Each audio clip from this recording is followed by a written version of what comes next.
नमस्कार, हमारे चैनल कहानी अनकही में आपका स्वागत है।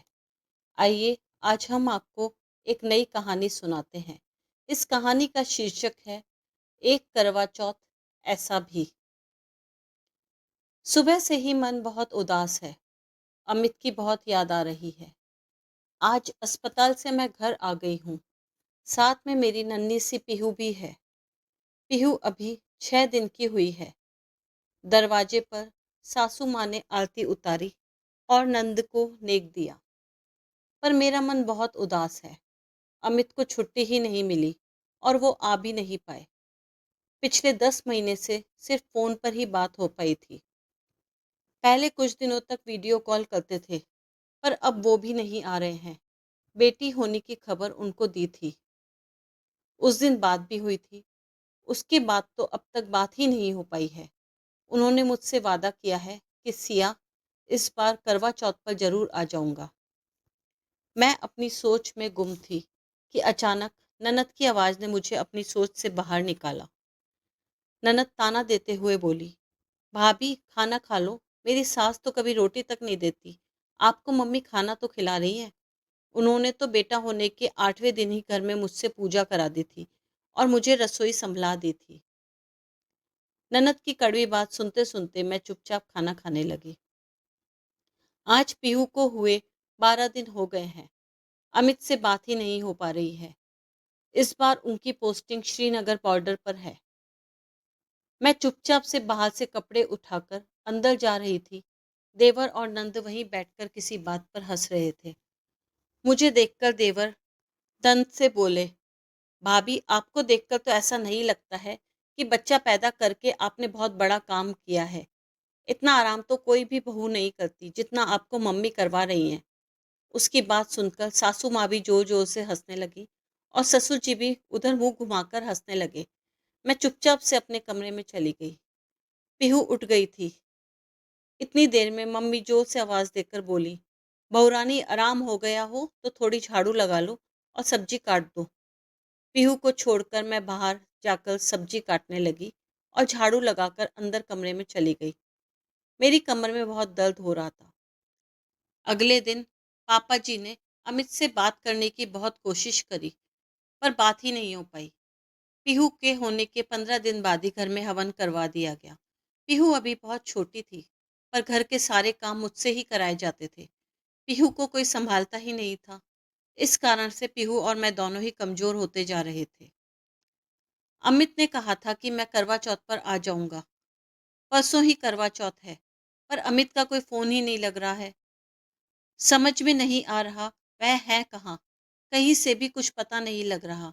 दिल बहुत घबरा रहा है। आज भी पापा जी ने और मैंने मिलकर बहुत सारे फ़ोन ट्राई किए, परंतु कहीं भी बात नहीं हो पाई। सीनियर अधिकारी भी नहीं बता पा रहे हैं कि अमित कहाँ है। मन बहुत उदास रहता है। ऊपर से ननद और देवर मिलकर इतने ताने देते हैं कि पूछो ही मत। पीहू भी अभी बहुत छोटी है। अभी उसको सिर्फ 1 महीना ही हुआ है और घर की सारी जिम्मेदारियां मेरे ऊपर कर दी गई हैं। पीहू का काम और घर का काम, मैं बहुत थक जाती हूँ। अमित होते तो शायद मेरी कुछ खिलाई पिलाई अच्छी सी होती, पर अमित तो 10 महीने से करीब घर ही नहीं आए हैं। आज करवा चौथ है। मैंने, मम्मी ने और ननद रानी ने, तीनों ने करवा चौथ का व्रत रखा है। मैं बन्नी मन भगवान से प्रार्थना करती जा रही हूँ कि अमित घर आ जाए। दिन के 12 बजे नंदोई जी भी घर आ गए और पापा भी अपने ऑफिस से घर आ गए। सब लोग कितने खुश हैं। आज ननद रानी और नंदोई जी पिक्चर देखने जा रहे हैं।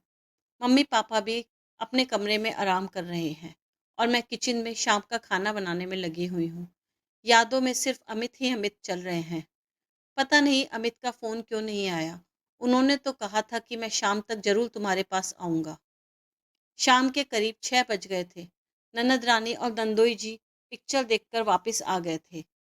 मम्मी और पापा भी आराम करके कमरे से बाहर आ गए थे। मैं पीहू को सुलाने की कोशिश कर रही थी। इतनी देर में देवर आकर बोला, भाभी आपको तो आराम के अलावा कुछ दिखता ही नहीं है। मेरे लिए चाय नहीं बना सकती हो? मैंने उठकर थकी हुई हालत में सबके लिए चाय बनाई। हमारे यहाँ मम्मी और दीदी दोनों ही करवा चौथ पर चाय पानी वगैरह ले लेती हैं। लेकिन मैं शुरू से ही चाय पानी नहीं लेती थी और भूखे प्यासे रहकर ही करवा चौथ का व्रत रखती थी। मैंने सबके लिए शाम का खाना बना दिया था। अब हम सबको चंद्रमा के आने का इंतजार था। करीब 9 बजे के आसपास चंद्रमा छत पर आ गया। नंदोई जी ऊपर से चिल्लाए, आ जाओ, चंद्रमा आ गया है। सब जने छत पर चले गए। मैं भी चंद्रमा देखने के लिए उन सबके साथ ऊपर चली गई। छलनी में मैंने चंद्रमा देखा और मन ही मन भगवान से प्रार्थना करी कि कैसे भी करके अमित को मेरे पास भेज दो, मेरा सुहाग मेरे साथ आ जाए। आसपास की छत पर भी सभी लोग चंद्रमा का इंतजार कर रहे थे और सभी अपनी अपनी पत्नियों को पानी पिला रहे थे। सभी पत्नियां अपने पति के साथ बहुत खुश थीं। धीरे धीरे सब लोग छत से उतर गए। मैं अमित के इंतजार में वहीं बैठी रही। थोड़ी देर बाद नीचे से ननद की कर्कश आवाज आई, भाभी अब ऊपर ही बैठी रहोगी या कुछ खाना वाना लगाओगी? मैं भरे भरे दिल से नीचे उतरी और उन सबका खाना लगा दिया। सभी ने मजे से हंसते हुए खाना खाया। किसी को अमित की याद ही नहीं आई कि वह करवा चौथ पर आने वाले थे। अमित को याद करते करते मेरी आंखों से पानी आने लगा। सभी ने खाना खा लिया और सब उठकर सोने चले गए।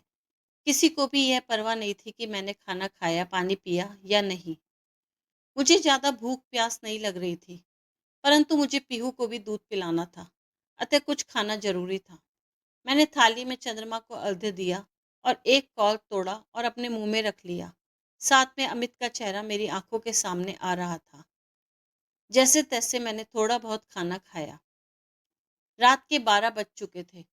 उधर पीहू भूख के कारण रो रही थी। मैं अपने कमरे में सोने जा रही थी कि अचानक फोन की घंटी बज उठी। हमारे घर में बहू को फोन उठाने नहीं दिया जाता, अतः थोड़ी देर बाद पापा जी बड़बड़ करते हुए कमरे से बाहर आए और उन्होंने फोन उठाया।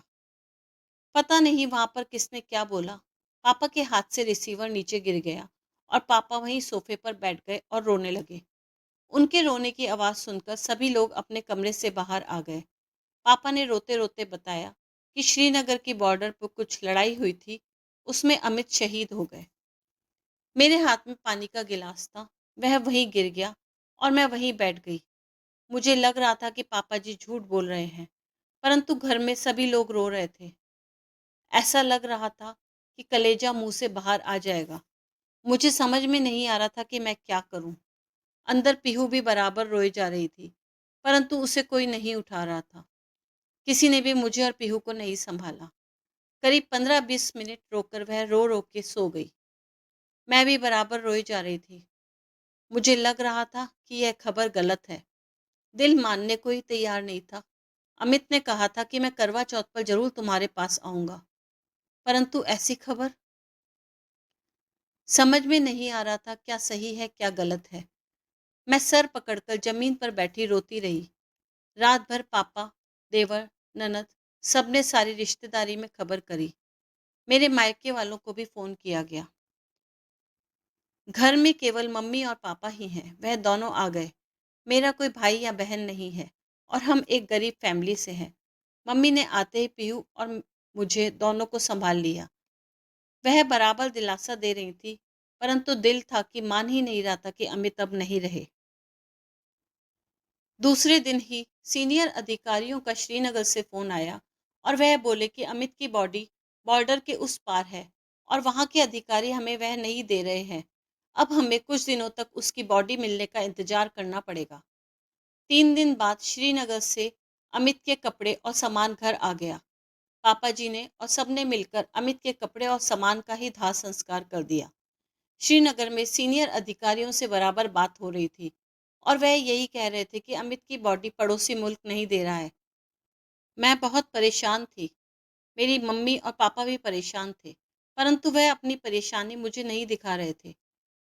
पीहू को मम्मी संभाल रही थी, पर मेरा दिल अमित में ही उलझा हुआ था। 12 दिनों के बाद मृत्यु भोज कर दिया गया। सभी रिश्तेदार अपने अपने घर रवाना हो गए। मम्मी पापा भी कितने दिन तक मेरे पास रह सकते थे, वह भी जाने के लिए रवाना होने लगे।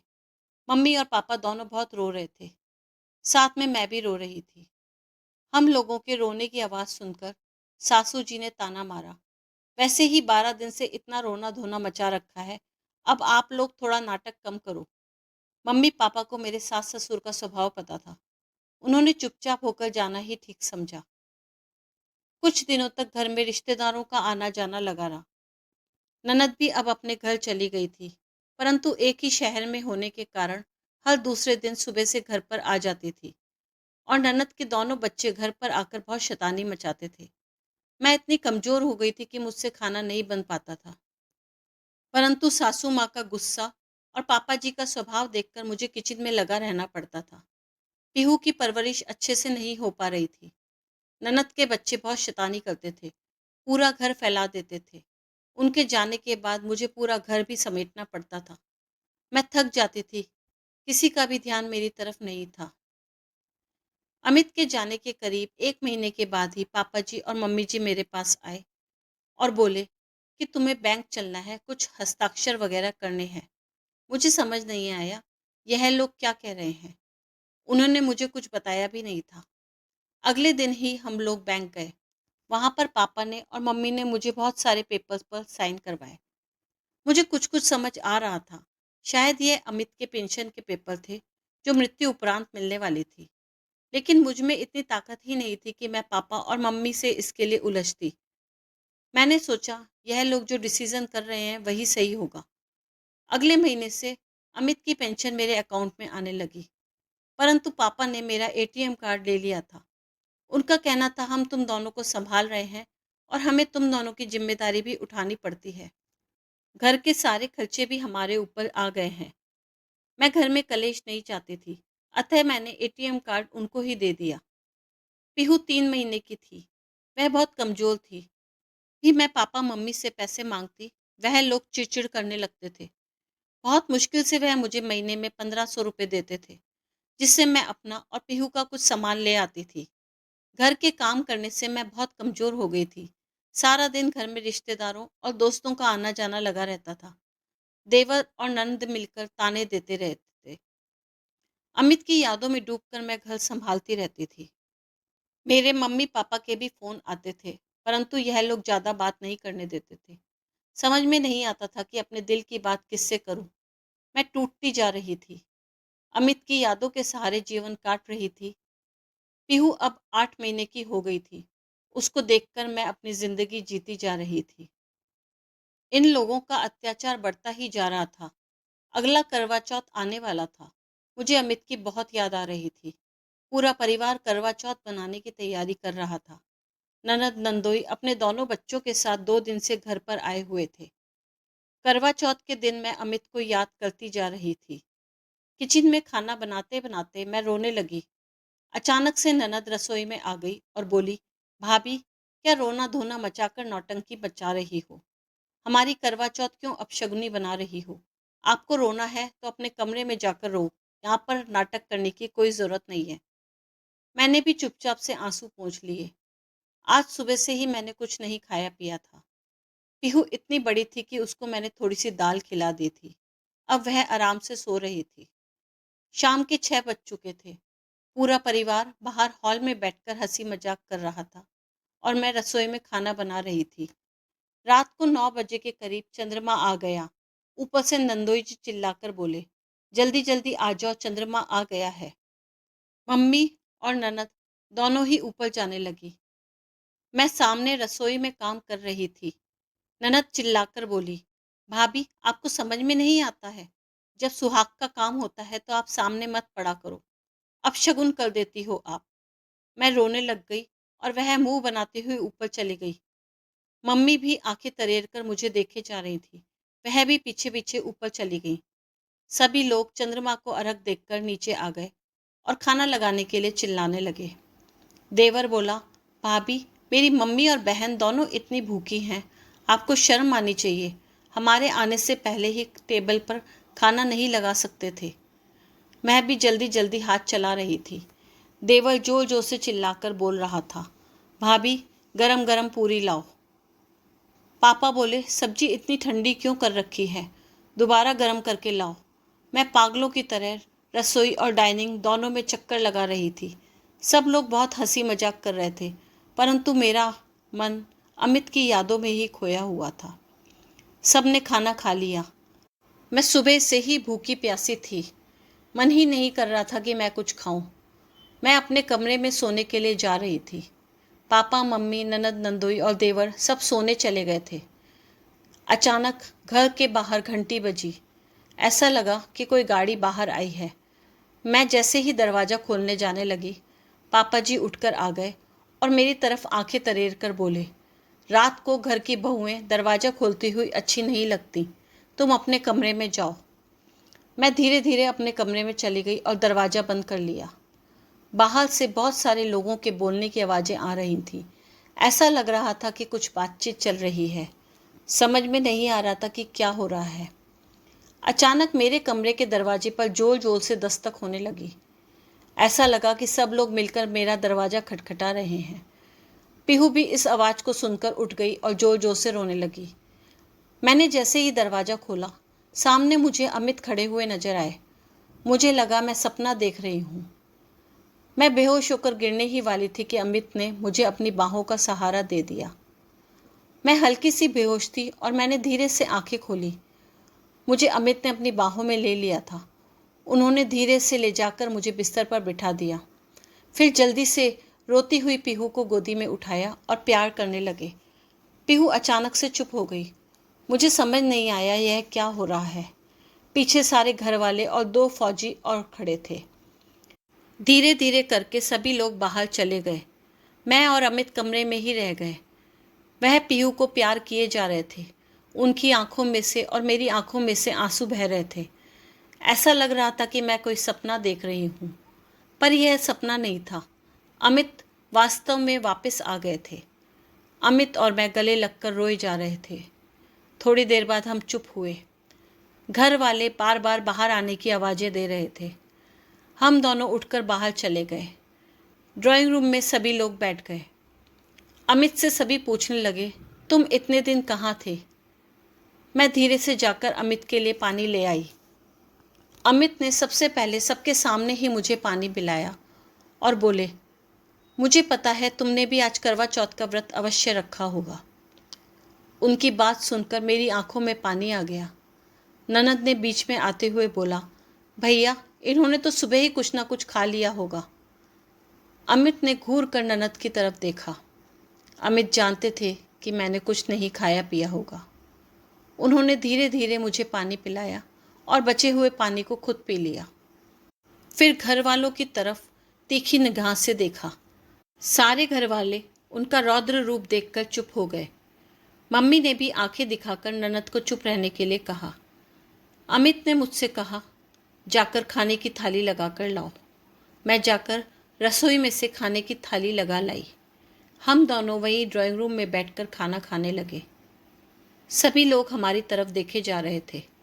अमित ने अब तक कोई जवाब नहीं दिया था। पीहू उनकी गोद में ही थी और बैठे बैठे सो गई थी। उन्होंने धीरे से पीहू को पास वाले सोफे में लिटा दिया। जब तक हम दोनों ने खाना खा लिया, फिर अमित ने धीरे धीरे बताना शुरू किया। श्रीनगर बॉर्डर पर हमला हुआ था। पड़ोसी देश ने हमला किया था। मेरी पोस्टिंग वहीं पर थी। मैं और मेरे सारे सैनिक मेरे पीछे आ रहे थे। मैं आगे बढ़ता जा रहा था। हम सब ने मिलकर 10 से 12 आतंकवादियों को ढेर कर दिया, पर मुझे ध्यान ही नहीं रहा। मैं आगे बढ़ता जा रहा था।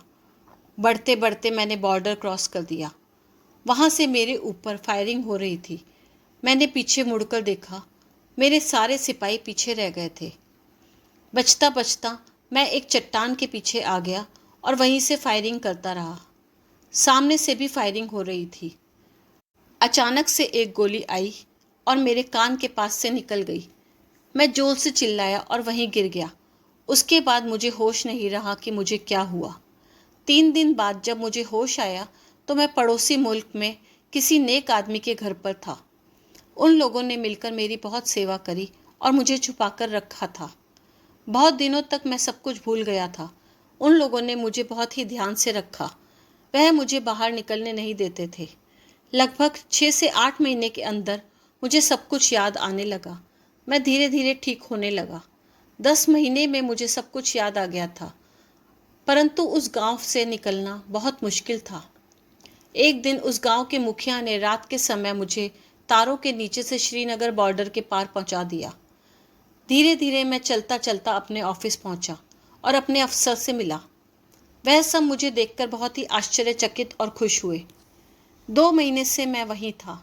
मेरे ऑफिसर ने सीनियर ऑफिसर से बात करके मेरी पोस्टिंग यहीं दिल्ली में करवा दी। कल से मुझे दिल्ली में ही ज्वाइन करना है। ऐसा कहकर अमित चुप हो गए। सब अभी भी उन्हें ही देख रहे थे। सबके चेहरों पर अजीब से भाव आते जा रहे थे। ऐसा लग रहा था कि किसी को कोई खास खुशी नहीं हुई है। अमित थोड़ी देर चुप रहे, फिर बोले, आपने जिस तरह मेरी पत्नी सिया को तंग किया है उस बारे में मुझे सब कुछ पता है। आपने उसे और पीहू को कितना परेशान किया है यह दोनों के चेहरे से ही नज़र आ रहा है। दिल्ली तो मैं 1 सप्ताह पहले ही आ गया था और दोस्त के रुका हुआ था। आपने मेरी पत्नी से उसके बैंक का एटीएम कार्ड तक ले लिया। उसे नौकरानियों से भी बदतर व्यवहार किया। आप लोग मेरे माँ बाप कहलाने के लायक ही नहीं हैं। मैंने आपकी सेवा के लिए अपनी पत्नी को यहाँ छोड़ा था, परंतु आपने उसे घर की नौकरानी समझकर रखा। साथ ही अपने बहन और भाई की तरफ मुंह मोड़कर बोले, तुम दोनों ने उसे कितना तंग किया है यह खबर मेरे पास पहले ही आ गई थी, परंतु मैंने सिया को करवा चौथ के दिन आने का वादा किया था। यह घर मेरे नाम है, यह मुझे पता है और आप सबको भी पता है। इस घर को मैंने अपनी पत्नी के लिए खरीदा था, परंतु आपने मेरी पत्नी के साथ बहुत दुर्व्यवहार किया। आप दोनों को मैं छोटे से घर से यहाँ इसलिए लाया था ताकि आप मेरी पत्नी के साथ रह सकें और उसकी प्रेगनेंसी में उसका साथ दे सकें, परंतु आप लोगों ने उसके साथ बहुत बुरा व्यवहार किया। पीहू को देखकर ही मुझे पता लग गया है कि मेरी बेटी की यहाँ कैसी देखभाल करी जा रही है। अब मैं चाहता हूँ कि आप लोग 1 हफ्ते के अंदर अपने पुराने मकान में शिफ्ट हो जाएं, ताकि मैं अपनी पत्नी और बेटी के साथ यहाँ पर सुकून से रह सकूँ। ऐसा कहकर अमित ने मेरा हाथ पकड़ा, पीहू को गोदी में उठाया और अपने कमरे की तरफ बढ़ गए। मैंने बाहर बालकनी में देखा तो चांद मुस्कुरा रहा था। आज मेरा करवा चौथ का व्रत सफल हो गया था। अगर आपको हमारे द्वारा सुनाई गई यह कहानी पसंद आई हो तो हमारे चैनल को लाइक, शेयर, सब्सक्राइब अवश्य करें और अगली कहानी सुनने के लिए बेल आइकन प्रेस करें।